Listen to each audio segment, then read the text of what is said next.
If you ever find yourself in eastern Washington, be sure to swing by and check out Dry Falls. It's located near Grand Coolie City, about 198 miles from Seattle.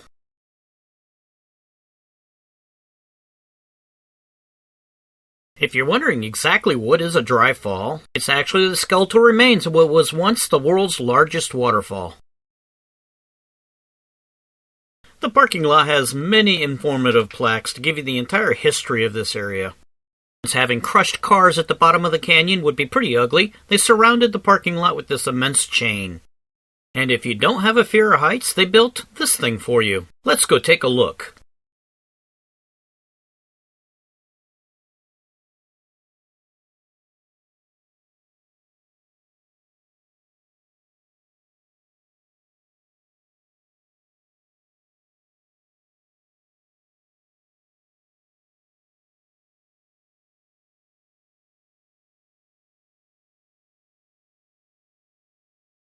It's a long ways down.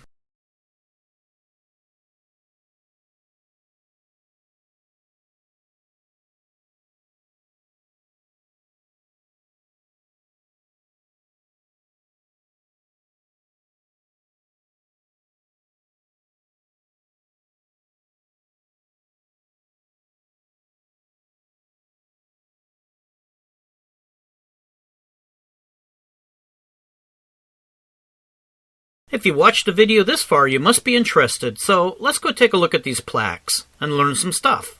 During the Ice Age, glaciers from the north blocked the Columbia River. It was forced to find a new route. A river in Idaho found no way around this ice dam. The river filled its valley with a huge lake that flooded many square miles of Montana, until the ice dam broke. With a flow of up to 10 times the combined flow of all the rivers in the world, the lake emptied across Idaho and into eastern Washington. Much of the water rushed through the new channel opened by the Columbia River. Turbulent water enlarged the channel and created huge waterfalls.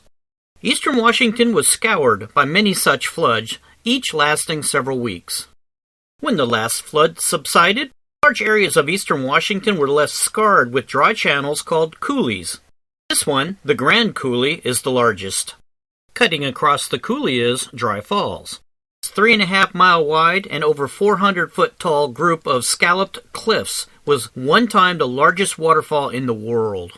As a bonus, in addition to the magnificent views at Dry Falls, the drive to get to Dry Falls is actually very scenic. However, remember you are driving through eastern Washington, so take a lot of Windex. You would be amazed at how many bugs eastern Washington can produce in one day. Hey, thanks for watching.